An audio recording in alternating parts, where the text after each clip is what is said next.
ನಮಃ ಸೂರ್ಯಾಯ ಚಂದ್ರಾಯ ಮಂಗಳಾಯ ಬುಧಾಯ ಚ ಗುರುಶುಕ್ರ ಶನಿಭ್ಯಶ್ಚ ರಾಹುಕೇತುವೇ ಕುರ್ವಂತು ಸರ್ವೇ ಮಮ ಸುಪ್ರಭಾತಂ. ಶ್ರೀ ಗುರುಭ್ಯೋ ನಮಃ ಹರಃ ಓಂ. ಸಮಸ್ತ ತುಳಸಿ ವೀಕ್ಷಕರಿಗೆ ಶಿವಸ್ವಾಮಿ ಗುರುಜಿಯ ಅನಂತ ನಮಸ್ಕಾರಗಳು. ಸ್ನೇಹಿತರೆ, ತಮಗೆಲ್ಲರಿಗೂ ಕೂಡ ಮಂಗಳವಾರದ ಶುಭೋದಯ. ಭಗವಂತ ನಿಮ್ಮೆಲ್ಲರಿಗೂ ಕೂಡ ಆಯುರಾರೋಗ್ಯ ಐಶ್ವರ್ಯಾದಿಗಳನ್ನು ಕೊಟ್ಟು ಕಾಪಾಡಲಿ ಅಂತ ಬೇಡ್ಕೊಳ್ತಾ 12 ರಾಶಿಗಳ ಫಲವನ್ನು ತಿಳ್ಕೊಳ್ತಕ್ಕಂಥ ಸಮಯ. ನೋಡಿ, ಮನೆಗೆ ಸುಖ ಶಾಂತಿ ಸಮೃದ್ಧಿಯನ್ನು ನಾವು ಬೆಳೆಸ್ಕೋಬೇಕು. ಮನೆ ಯಾವಾಗಲೂ ಕೂಡ ನದ್ದಾಗೋಗಲ್ಲ. ಯಾವಾಗಲೂ ಮನೆಗೆ ಬಂದರೆ ನಾವೇನಂತೀವಿ, ಯೂಶ್ವಲಿ ಇಲ್ಲಿಂದ ಹೋದ್ರೂ ಕೂಡ ಅಪ್ಪ ನಾನು ಮನೆಗೆ ಹೋಗ್ಬೇಕಪ್ಪ, ಮನೆಗೆ ಹೋಗಿ ರೆಸ್ಟ್ ಮಾಡಬೇಕಪ್ಪ. ಮನೆಯೇ ನೆಮ್ಮದಿಯ ಸ್ಥಾನ ಅಲ್ವಾ? ಅದಕ್ಕೋಸ್ಕರ ಮನೆ ನಿರ್ಮಾಣ ಮಾಡಬೇಕಾದ್ರೆ ನಾವೆಲ್ಲ ಕೂಡ ನಿಮ್ಮ 4ರ ಸ್ಥಾನ ಹೇಗಿದೆ ನೋಡ್ತೀವಿ. ನಿಜವಾಗ್ಲೂ ಈ 4ರ ಸ್ಥಾನ ನೆಮ್ಮದಿಯ ಸ್ಥಾನ, ಮನೆ ನಿರ್ಮಾಣ ಮಾಡ್ತಕ್ಕಂಥ ಸ್ಥಾನ. ಇದು ಬಹಳ ಮುಖ್ಯ. ಕೆಲವರು ದೊಡ್ಡವರು ಹೇಳಿದ್ದಾರೆ, ಮನೆ ಕಟ್ಟಿ ನೋಡು, ಮದುವೆ ಮಾಡಿ ನೋಡು ಅಂತ. ಮನೆ ಕಟ್ಟೋರು ಕೆಲವ್ರಿಗೆ ಸಾಲ, ಆರೋಗ್ಯವಾದೆ, ನೆಮ್ಮದಿ, ಸಂಬಂಧಿಕರು ದೂರ, ಅನೇಕ ವಿಚಾರಗಳನ್ನು ನೋಡ್ತೀವಿ. ಮದುವೆ ಮಾಡಿ ನೋಡಿದ್ರು ಅಷ್ಟೇ, ಭಾಗ್ಯದ ಬಾಗಿಲು ಅವನಿಗೆ ಹೇಗಿರುತ್ತೆ, ಕೆಲವೊಂದು ಮನೆಗಳಲ್ಲಿ ಶುಭ ಹೇಗಾಗ್ತಕ್ಕಂಥದ್ದು ಇರುತ್ತೆ. ಇವೆಲ್ಲವನ್ನು ಕೇಳ್ತಲೇ ಇದ್ದೀವಿ. ಅಫ್ಕೋರ್ಸ್ ನಾವು ನೋಡ್ತಾ ಇದ್ದೀವಿ, ಅನುಭವಿಸ್ತಾ ಇದ್ದೀವಿ, ಎಲ್ಲನೂ ಮಾಡ್ತಾ ಇದ್ದೀವಿ. ಸ್ನೇಹಿತರೆ, ಒಂದು ತಿಳ್ಕೊಳ್ಳಿ, ಮನೆ ನೆಮ್ಮದಿಯ ಸ್ಥಾನವಾಗಬೇಕು. ಆ ಮನೆಯಲ್ಲಿ ನಕಾರಾತ್ಮಕವಾಗಿರ್ತಕ್ಕಂಥ ಶಕ್ತಿ, ಆಲೋಚನೆಗಳು ದೂರ ಆಗಬೇಕು. ಕೆಲವೊಂದು ಸ್ವಾಭಾವಿಕ ವಿಧಾನಗಳಿದೆ. ಆ ಸ್ವಾಭಾವಿಕ ವಿಧಾನಗಳನ್ನು ಹೇಗೆ ವೃದ್ಧಿಯನ್ನು ಮಾಡ್ಕೋಬೇಕು, ಅದಕ್ಕೆ ಯಾವಾಗಲೂ ಮನೆ ಚೆನ್ನಾಗಿಟ್ಕೊಳ್ಳಿ. ಮನೆ ಧೂಪ ದೀಪ ನೈವೇದ್ಯಗಳಿಂದ ಕೂಡಿರಲಿ, ಒಳ್ಳೆಯ ಸ್ಮೆಲ್ ಬರಲಿ. ಮನೆಗೆ ಹೋಗೋದಕ್ಕೆ ಒಳ್ಳೆ ಫ್ರ್ಯಾಗ್ನೆನ್ಸ್ ಬರಬೇಕು. ಆ ಮನೆಗೆ ಹೋಗೋದಕ್ಕೆ ಆ ಫೀಲ್ ಯಾವಾಗ ಮನೆ ಒಳಗೆ ಹೋದಾಗಿರುತ್ತೋ 200% ಆ ಮನೆಯಲ್ಲಿ ನೆಮ್ಮದಿ ಸಿಗುತ್ತೆ. ಬಟ್ ಸ್ವಾಭಾವಿಕವಾಗಿ ನಮಗೆ ಜಾಗವಿದ್ದರೂ ಒಂದು ಗಿಡವನ್ನು ಬೆಳೆಸ್ತಕ್ಕಂಥ ಕೆಲಸವನ್ನು ಮಾಡಿ ಕೊನೆಯ ಭಾಗದಲ್ಲಿ ನಾನು ತಿಳಿಸ್ತೇನೆ. ಈ ಗಿಡ ಸ್ವಲ್ಪ ಮಟ್ಟಿಗೆ ನಿಮಗೆ ನೆಮ್ಮದಿಯನ್ನು ತಂದುಕೊಡುತ್ತೆ. ಆ ಗಿಡ ಯಾವುದು ಕೊನೆಯ ಭಾಗದಲ್ಲಿ ಹೇಳ್ತೀನಿ. ಮೊದಲು ಈ ದಿನ ಪಂಚಾಂಗ ಶ್ರವಣ, ತದನಂತರ 12 ರಾಶಿಗಳ ಭವಿಷ್ಯವನ್ನು ತಿಳ್ಕೊಳ್ಳೋಣ. ಮಂಗಳವಾರ ಈ ದಿನ ಚತುರ್ದಶಿ ಇರ್ತಕ್ಕಂಥದ್ದು, ಕೃಷ್ಣ ಪಕ್ಷ, ಸಿದ್ಧಿಯೋಗ ಇರ್ತಕ್ಕಂಥ ಸಮಯ, ವಿಷ್ಟಿ ಹಾಗೆ ಶಕುನಿಕರಣ ಇರ್ತಕ್ಕಂಥದ್ದು. ಚಂದ್ರ ಪುನರ್ವಸು ನಕ್ಷತ್ರ ಕಟಕ ರಾಶಿಯಲ್ಲಿ ಸಂಚಾರವನ್ನು ಮಾಡ್ತಾ ಇದ್ದಾರೆ. ಸೊ ಇವತ್ತಿನ ಕಾಲಮಾನವನ್ನು ನೋಡೋದಾದರೆ, ರಾಹುಕಾಲ ಮಧ್ಯಾಹ್ನ 3:47 5:24 ಸಂಜೆಯವರೆಗೂ. ಹಾಗೆ ಯಮಗಂಡ ಕಾಲ ಬೆಳಗ್ಗೆ 9:17 10:55 ಹಾಗೆ ಗುಳಿಕ ಕಾಲ ಮಧ್ಯಾಹ್ನ 12:32 2:09 ಕೂಡ ಮಧ್ಯಾಹ್ನದ. ಹಾಗೆ ದುಷ್ಟ ಮುಹೂರ್ತವಾಗ ಇರತಕ್ಕಂಥದ್ದು ಸಹಿತವಾಗಿ ಇದು ಬೆಳಗ್ಗೆ 8:25 9:18 ಕೂಡ. ಹಾಗೆ ಕಂಟಕ ಮೃತ್ಯುದೋಷ ಇರತಕ್ಕಂಥದ್ದು ಇದು ಸಹಿತವಾಗಿ ಬೆಳಗ್ಗೆ 6:37 7:31 ಸ್ನೇಹಿತರೆ, ಚಂದ್ರ ಇವತ್ತು ಕಟಕ ರಾಶಿಯಲ್ಲಿ ಸ್ಥಿತವಾಗಿದ್ದಾರೆ. ಗುರುವಿನ ನಕ್ಷತ್ರ ಪುನರ್ವಸು ನಕ್ಷತ್ರದಲ್ಲಿ ಸಂಚಾರವನ್ನು ಮಾಡ್ತಾ ಇರತಕ್ಕಂಥದ್ದು. ಈ ಒಂದು ಸಂದರ್ಭ, ಈ ದಿನ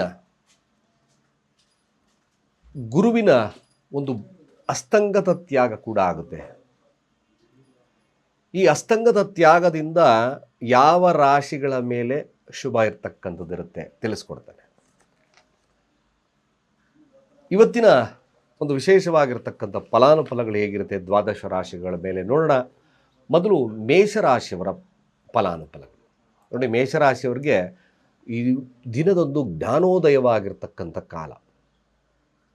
ಮನೆ, ಆಸ್ತಿ, ಮತ್ತೊಂದು ತಾಯಿಯ ಆರೋಗ್ಯದ ವಿಚಾರದಲ್ಲೇ ಆಗಿರ್ಬೋದು, ಯಾವುದೇ ಒಂದು ಕಲಿಕಾ ವಿಚಾರದಲ್ಲಾಗಿರ್ಬೋದು, ಈ ಒಂದು ದಿನ ಉತ್ಕೃಷ್ಟವಾಗಿರ್ತಕ್ಕಂಥ ಫಲಗಳನ್ನು ಒದಗಿಸಿಕೊಡೋದ್ರಲ್ಲಿ 2 ಡೌಟೇ ಬೇಡ. ಮ್ಯಾಕ್ಸಿಮಮ್ ಈ ಯೋಗದ ಬಲದಿಂದಾಗಿ ಮ್ಯಾಕ್ಸಿಮಮ್ ಈ ಮೇಷರಾಶಿಯವ್ರಿಗೆ ಇವೆಲ್ಲ ಲಭ್ಯವಾಗುತ್ತೆ. ಏನು ಮಾಡಬೇಕು ಅಂತಕ್ಕಂಥ ಪರಿಜ್ಞಾನ ನಿಮ್ಮಲ್ಲಿ ಬರುತ್ತೆ. ವಿದ್ಯಾರ್ಥಿಗಳಿಗೆ ವಿಶೇಷವಾಗಿರ್ತಕ್ಕಂಥ ಫಲ. ವ್ಯಾಪಾರ ವಹಿವಾಟುಗಳಲ್ಲಿ ತಮ್ಮ ಶ್ರಮದಾನುಸಾರವಾಗಿ ಲಾಭವನ್ನು ಪಡಿತಕ್ಕಂಥದ್ದು ಕೂಡ ಇದೆ. ಗುರುವಿನ ಒಂದು ನಾಮಸ್ಮರಣೆಯನ್ನು ಮಾಡಿಕೊಳ್ಳಿ. ಸ್ವಲ್ಪ ಹಳದಿ ಸ್ವೀಟ್ಸನ್ನು ಹಂಚಿ ದಿನ ಒಳ್ಳೆಯದಾಗುತ್ತೆ ಕೂಡ. ಹಾಗೆ ವೃಷಭ ರಾಶಿಯವರಿಗೆ ಒಂದು ಪಾಠ ಕಲಿತಕ್ಕಂಥ ದಿನ. ಏನು ಪಾಠ? ನಾವು ಮಾಡಿರ್ತಕ್ಕಂಥ ಕಾರ್ಯ, ನಾನು ಮಾಡಿರ್ತಕ್ಕಂಥ ಕೆಲಸ ಏನು ತಪ್ಪುಗಳನ್ನು ಮಾಡಿದೆ, ಇದರಿಂದ ನನಗೆ ಏನು ಲಾಭ ನಷ್ಟವಾಯಿತು ಅಂತಕ್ಕಂಥ ವಿಚಾರಗಳನ್ನು ತಾವು ಕೂಲಂಕುಷವಾಗಿ ಆಲೋಚಿಸ್ತಕ್ಕಂಥ ಕೆಲಸವನ್ನು ಮಾಡ್ತೀರಿ. ಸಹೋದರರ ನಡುವಿನ ಭಿನ್ನಾಭಿಪ್ರಾಯಗಳು ಸ್ವಲ್ಪ ಉಪಶಮನ ಅಥವಾ ಸಮಸ್ಯೆಗಳು ಬರ್ತಕ್ಕಂಥ ಸಾಧ್ಯತೆಗಳು ಎರಡೂ ಕೂಡ ವಿಭಿನ್ನತೆಯನ್ನು ಕೊಡುತ್ತೆ. ಸೊ ವೃಷಭ ರಾಶಿಯವರಿಗೆ ಮಾತಿನ ಮೇಲೆ, ಕಮ್ಯುನಿಕೇಷನ್ ಮೇಲೆ ಒಂದು ಉತ್ತಮವಾಗಿರ್ತಕ್ಕಂಥ ನಿಗವನ್ನು ಇಟ್ಟರೆ ಸಾಕು. ಹಾಗೆ ವಿದ್ಯಾರ್ಥಿಗಳಿಗೆ ಸ್ವಲ್ಪ ಸಾಧಾರಣವಾಗಿರ್ತಕ್ಕಂಥ ದಿನ, ವ್ಯಾಪಾರಸ್ಥರಿಗೂ ಕೂಡ ಒಂದು ಸಾಧಾರಣವಾಗಿರ್ತಕ್ಕಂಥ ಫಲಗಳು ವೃಷಭ ರಾಶಿಯವರಿಗೆ ಲಭ್ಯವಾಗುತ್ತೆ. ಸಣ್ಣ ಪ್ರಯಾಣಗಳಿದ್ದಕ್ಕಿದ್ದಾಗೆ ಬರಬಹುದು, ಅದರಿಂದ ಲಾಭ ಕೂಡ ಆಗ್ತಕ್ಕಂಥದ್ದು ಜಾಸ್ತಿ ಇದೆ. ಸೊ ಮಿಥುನ ರಾಶಿಯವರು ಕೂಡ ಗುರುವಿನ ನಾಮಸ್ಮರಣೆಯನ್ನು ಮಾಡಿಕೊಳ್ಳಿ. ಹಳದಿ ಸ್ವೀಟ್ಸ್ ಹಾಗೆ ಕೆಲವರು ವೃದ್ಧರಿಗೆ ದಾನವಾಗಿ ಕೊಡ್ತಕ್ಕಂಥದ್ದು ಭಾಳ ಮುಖ್ಯವಾಗುತ್ತೆ, ಒಳ್ಳೆಯದಾಗುತ್ತೆ ಕೂಡ. ಮಿಥುನ ರಾಶಿಯವರ ಫಲ ನೋಡಿ, ಮಿಥುನ ರಾಶಿಯವರಿಗೆ ಖಂಡಿತವಾಗಿ ಇದರ ಒಂದು ರೀತಿಯಾದಂಥ ಲಾಭದ ವಾತಾವರಣ ಇರುತ್ತೆ. ಸಂಗಾತಿಯೊಟ್ಟಿಗೆ ಉತ್ತಮ ಬಾಂಧವ್ಯವನ್ನು ಬೆಳೆಸ್ಕೊಳ್ತೀರಾ. ಕೆಲಸದಲ್ಲೂ ಕೂಡ ಉತ್ಕೃಷ್ಟವಾಗಿರ್ತಕ್ಕಂಥ ಫಲವಿದೆ. ಯೋಗದ ಬಲದಿಂದಾಗಿ ಹಣಕಾಸು ವಹಿವಾಟುಗಳು ಸ್ವಲ್ಪ ಸಾಂತ್ವನದ ರೀತಿಯಲ್ಲಿ ನಡೀತಕ್ಕಂಥದ್ದು. ಯಾರು ಮಿಥುನ ರಾಶಿಯಲ್ಲಿದ್ದೀರೋ ಮ್ಯಾಕ್ಸಿಮಮ್ ಗುರುವಿನ ನಾಮಸ್ಮರಣೆ ಉತ್ಕೃಷ್ಟವಾಗಿರ್ತಕ್ಕಂಥ ಫಲಗಳನ್ನು ಕೊಡುತ್ತೆ. ಮಾತಿನ ಮೇಲೆ ಸ್ವಲ್ಪ ನಿಗಾ ಇಟ್ಕೊಳ್ಳಿ, ಒಳ್ಳೆಯದಾಗುತ್ತೆ ಕೂಡ. ವಿದ್ಯಾರ್ಥಿ ವರ್ಗದವರಿಗೆ ಆಗಿರ್ಬೋದು, ಮತ್ತೊಬ್ಬರಿಗೆ ಶುಭದ ದಿನದಲ್ಲಿ ಒಂದು ಕೂಡ ಒಳ್ಳೆಯದಿದೆ. ಹಾಗೆ ಕಟಕ ರಾಶಿಯವರ ಫಲಾಫಲ ಹೇಗೆ? ಎಷ್ಟೇ ಪ್ರಯತ್ನ ಪಟ್ಟರು ಕೆಲಸ ಆಗ್ತಿಲ್ಲ ಅಂತಕ್ಕಂಥವ್ರಿಗೆ ಅಫ್ಕೋರ್ಸ್ ಈ ದಿನ ಕೆಲಸ ಆಗ್ತಕ್ಕಂಥದ್ದು ಎಲ್ಲವೂ ಕೂಡ ಲಭ್ಯವಾಗುತ್ತೆ.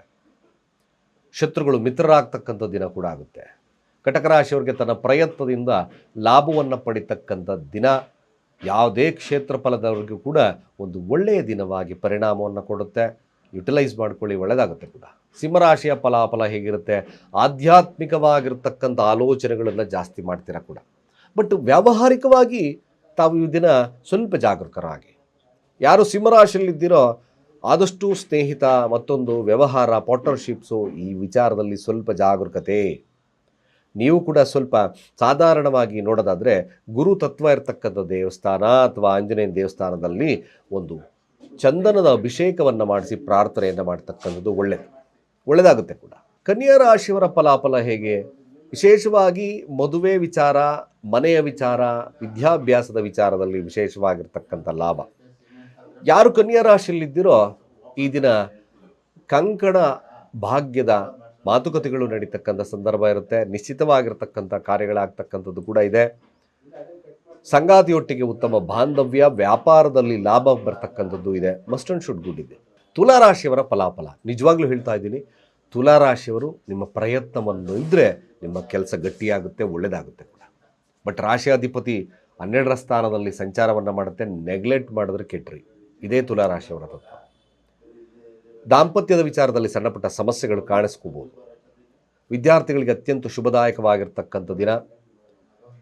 ಯಾವುದೇ ಕೆಲಸಗಳಿಗೆ ಹೋಗೋದಕ್ಕಿಂತ ಮೊದಲು ಗುರುತತ್ವ ಇರ್ತಕ್ಕಂಥ ದೇವಸ್ಥಾನಗಳನ್ನು ಭೇಟಿ ಮಾಡಿ ಹೋಗಿ, ಮ್ಯಾಕ್ಸಿಮಮ್ ಒಳ್ಳೆಯದಾಗುತ್ತೆ. ಹಾಗೆ ವೃಶ್ಚಿಕ ರಾಶಿಯವರ ಫಲಾಫಲ ಹೇಗೆ ನೋಡಿ? ವೃಶ್ಚಿಕ ರಾಶಿಯವರ ಫಲವನ್ನು ನಾವು ನೋಡಿದಾಗ ಒಂದು ರೀತಿಯಾದಂಥ ಬದಲಾವಣೆಯ ಕಾಲ. This is the most good. ಖಂಡಿತವಾಗಿ ತುಂಬ ಬದಲಾವಣೆಯನ್ನು ಅಪೇಕ್ಷೆಯನ್ನು ಮಾಡ್ತಕ್ಕಂಥ ಕಾಲ. ಮಕ್ಕಳಿಂದ ಉತ್ತಮವಾಗಿರ್ತಕ್ಕಂಥ ಸಾಂತ್ವನವನ್ನು ತಗೊಳ್ತಕ್ಕಂಥ ಕಾಲ. ವೃಶ್ಚಿಕ ರಾಶಿಯವರಿಗೆ ಒಂದು ಬದಲಾವಣೆ, ಇದ್ದಕ್ಕಿದ್ದಾಗೆ ಹಣಕಾಸು ಬರಬಹುದು. ಯಾವುದಾದ್ರೂ ಸಹಾಯ ಹಸ್ತದಿಂದ ನಿಮ್ಮನ್ನು ಒಂದು ಸ್ಟೆಪ್ ಮೇಲೆ ಇರ್ತಕ್ಕಂಥ ಕೆಲಸ, ದೇವರ ಆಶೀರ್ವಾದ ಕೂಡ ಇರ್ತಕ್ಕಂಥದ್ದು ಖಂಡಿತ ಒಳ್ಳೆಯದಾಗುತ್ತೆ. ವೃಶ್ಚಿಕ ರಾಶಿಯವರಿಗೂ ಕೂಡ ಶುಭದ ದಿನದಲ್ಲಿ ಒಂದು ಗುರುವಿನ ನಾಮಸ್ಮರಣೆ ಶುಭವನ್ನು ತರುತ್ತೆ. ಹಾಗೆ ಧನುರಾಶಿಯವರ ಫಲಾಫಲ ಹೇಗಿರುತ್ತೆ ನೋಡಿ? ಧನುರಾಶಿಯವರಿಗೆ ಈ ದಿನ 12 ಮನಿ ಅಂತ ಕರಿತೀವಿ. ಸಂಪಾದನೆ ಮಾಡಿಲ್ಲದೇ ಇರತಕ್ಕಂಥ ಹಣಕಾಸಿನ ಒಂದು ವಿಚಾರದಲ್ಲಿ ಲಾಭ, ಭೂಮಿಯಿಂದ ಲಾಭ ಕೂಡ ಬರ್ತದೆ. ಬಟ್ ವಿದ್ಯಾರ್ಥಿಗಳಿಗೆ ಸ್ವಲ್ಪ ಹಿನ್ನಡೆ ಇರತಕ್ಕಂಥ ದಿನ. ವ್ಯಾವಹಾರಿಕವಾಗಿ ಸ್ವಲ್ಪ ಫ್ಲಕ್ಚುಯೇಟಿಂಗ್ ಇರತಕ್ಕಂಥದ್ದು ಇರ್ತದೆ. ಒಂದು ಸ್ವಲ್ಪ ಹೊತ್ತು ಶುಭ ಅಂದರೆ ಅಟ್ಲೀಸ್ಟ್ ಗುಡ್, ಒಂದು ಕನ್ಸಿಸ್ಟೆನ್ಸಿ ಕಷ್ಟ. ದಾಂಪತ್ಯದಲ್ಲಿ ಸಣ್ಣ ಪುಟ್ಟ ವಿರಹಗಳು ಬರ್ತದೆ. ಸಾಧ್ಯವಾದಷ್ಟು ಕೂಡ ನೀವು ಕೂಡ ಈ ದಿನ ಯಾವುದಾದ್ರೂ ದೇವಸ್ಥಾನಗಳಿಗೆ ಕೇವಲ ಅರಿಶಿಣವನ್ನು ಕೊಟ್ಟು ಪ್ರಾರ್ಥನೆಯನ್ನು ಮಾಡಿ ಬನ್ನಿ, ಒಳ್ಳೆಯದಾಗುತ್ತೆ. ಹಾಗೆ ಮಕರ ರಾಶಿಯವರ ಫಲಾಫಲ ಹೇಗೆ? ಸಾಧ್ಯವಾದಷ್ಟು ಮಕರ ರಾಶಿಯವರಿಗೆ ಈ ಕಮಿಷನ್ ಆಧಾರಿತವಾಗಿರ್ತಕ್ಕಂಥ ವ್ಯಕ್ತಿಗಳಿದ್ರೆ ವಿಶೇಷವಾಗಿರ್ತಕ್ಕಂಥ ಲಾಭ. ಹಾಗೂ ಮದುವೆ ವಿಚಾರಗಳಲ್ಲಿ, ಅದೇ ರೀತಿಯಾಗಿ ಪಾರ್ಟ್ನರ್ಶಿಪ್ ವಿಚಾರಗಳಲ್ಲಿ, ಸಂಗಾತಿಯ ವಿಚಾರದಲ್ಲಿ ಸ್ವಲ್ಪ ಶುಭವನ್ನು ಕಾಣ್ತೀರಾ. ಒಳ್ಳೆಯದು ಕೂಡ ಇದೆ. ನಿಮ್ಮ ಮನೋಕಾಮನೆಗಳು ಈಡೇರ್ತಕ್ಕಂಥ ದಿನ ಈ ಮಕರ ರಾಶಿಯವರಿಗೆ ಲಭ್ಯತೆ ಇದೆ. ಯಾವಾಗಲೂ ಕೂಡ ಇದನ್ನು ಬಿಸ್ನೆಸ್ ಮೈಂಡ್ ಇರ್ತಕ್ಕಂಥದ್ದು ಜಾಸ್ತಿ ಇರುತ್ತೆ. ಅಫ್ಕೋರ್ಸ್ ಶುಭದ ದಿನದಲ್ಲಿ ಒಂದು. ಕುಂಭರಾಶಿಯ ಫಲಾಫಲ ಹೇಗೆ? ಇವತ್ತೆಲ್ಲ ಆಲೋಚನೆ ನಾನು ಹೇಗೆ ಹಣಕಾಸು, ಕೆಲಸ ಅಥವಾ ಸಾಲವನ್ನು ಹೇಗೆ ತೀರಿಸ್ಕೋಬೋದು ಅಂತಕ್ಕಂಥ ಆಲೋಚನೆಗಳನ್ನು ಜಾಸ್ತಿ ಮಾಡ್ತೀರಾ. ಅಫ್ಕೋರ್ಸ್ ಮ್ಯಾಕ್ಸಿಮಮ್ ಕೆಲಸ ಈ ಸಾಲದ ವಿಚಾರದಲ್ಲಿ ತಲ್ಲೀನತೆ ಇರುತ್ತೆ. ಬಟ್ ಶತ್ರುವಿನ ಮೇಲೆ ವಿಜಯವನ್ನು ಸಾಧಿಸ್ತಕ್ಕಂಥ ದಿನ ಕೂಡ ಹೌದು. Nothing to worry. ಕುಂಭರಾಶಿ ವಿದ್ಯಾರ್ಥಿಗಳಿಗೆ ಆದಷ್ಟು ಸಣ್ಣ ಪುಟ್ಟ ಹಿನ್ನಡೆ ಇರತಕ್ಕಂಥ ದಿನ. ವ್ಯಾವಹಾರಿಕವಾಗಿ ಸ್ವಲ್ಪ ಗುಡ್ಡಿರ್ತಕ್ಕಂಥದ್ದಿರುತ್ತೆ. ದಾಂಪತ್ಯದಲ್ಲಿ ಸಣ್ಣ ಪುಟ್ಟ ವಿರಹಗಳು ಬರತಕ್ಕಂಥದ್ದಿರುತ್ತೆ. ಬಟ್ ಅಫ್ಕೋರ್ಸ್ ಇದು ಸಾಧಾರಣವಾಗಿರ್ತಕ್ಕಂಥ ದಿನಗಳು ಕೂಡ ನಡೀತಕ್ಕಂಥದ್ದು ಇದೆ. ಒಳ್ಳೆಯದಾಗಲಿ ಕೂಡ. ಮೀನರಾಶಿಯ ಫಲ. ನಿಮ್ಮ ಡಿಸೈರ್ ಹಾಗೂ ರಾಜಕೀಯವಾಗಿರ್ತಕ್ಕಂಥ ವಿಚಾರದಲ್ಲಿ ಉತ್ಕೃಷ್ಟವಾಗಿರ್ತಕ್ಕಂಥ ಫಲ ಲಭ್ಯತೆ ಆಗುತ್ತೆ.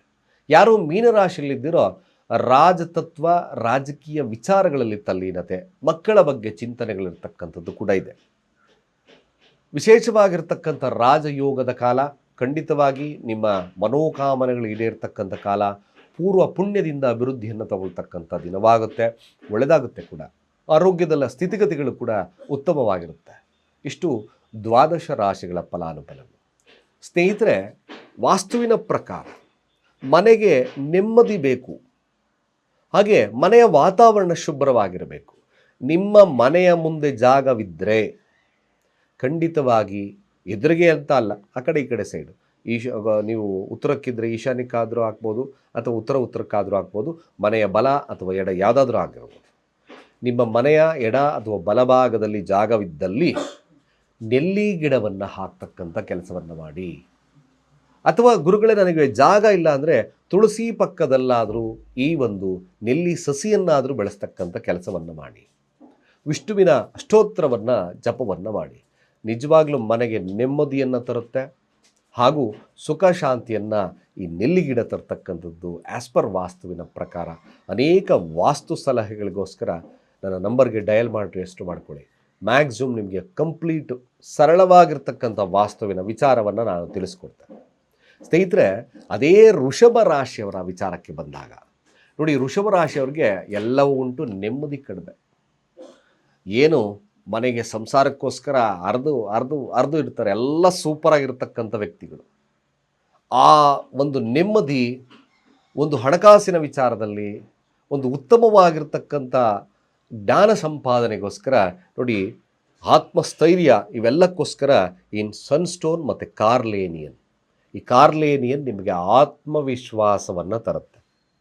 ಅದೇ ರೀತಿಯಾಗಿ ಈ ಸನ್ಸ್ಟೋನು ನಿಮಗೆ ಆತ್ಮಸ್ಥೈರ್ಯವನ್ನು ಕೊಡುತ್ತೆ, ವಿಲ್ ಪವರನ್ನು ಕೊಡ್ತಕ್ಕಂಥದ್ದಿರುತ್ತೆ. ಏನೇ ಸಮಸ್ಯೆಗಳು ಬಂದರೂ ವಿಲ್ ಪವರ್ ಇತ್ತಿದ್ರೆ ಆಟೋಮೆಟಿಕ್ಕಾಗಿ ಅದು ಅಭಿವೃದ್ಧಿಯನ್ನು ಪಡುತ್ತೆ. ಯೂಶಲಿ ನಾನು ತಯಾರಿ ಮಾಡಿರ್ತಕ್ಕಂಥ ವೃಷಭ ರಾಶಿಯವರಿಗೆ ಇದನ್ನು ಧಾರಣೆಯನ್ನು ಮಾಡ್ಕೊಳ್ಳಿ. ನಮ್ಮ ಕೆಳಗಿನ ನಂಬರ್ ಡಯಲ್ ಮಾಡಿ ರಿಜಿಸ್ಟರ್ ಮಾಡ್ಕೊಳ್ಳಿ. ಕೇವಲ 999 ನನ್ನ ಆಫೀಸ್ ನಂಬರ್ಗಾದರೂ ಮಾಡಿ ಅಥವಾ ನನ್ನ ಡೈರೆಕ್ಟ್ ನಂಬರ್ಗಾದರೂ ಕಾಲ್ ಮಾಡಿ. ನಿಜವಾಗ್ಲೂ ನಿಮಗೆ ನಾನು ತಲುಪಿಸ್ತಕ್ಕಂಥದ್ದು ಮಾಡ್ತೀನಿ. ಕೇವಲ 999ಕ್ಕೆ ರಿಜಿಸ್ಟರ್ ಮಾಡ್ಕೊಳ್ಳಿ. ವೃಷಭ ರಾಶಿಯವರಿಗೆ ಖಂಡಿತವಾಗಿ ಒಂದು ಸಾಂತ್ವನವನ್ನು ಕೊಡ್ತಕ್ಕಂಥ ಕ್ರಿಸ್ಟಲ್ ಅಂತ ಹೇಳ್ತಾ, ಸರ್ವೇ ಜನ ಸುಖಿನೋ ಭವಂತು.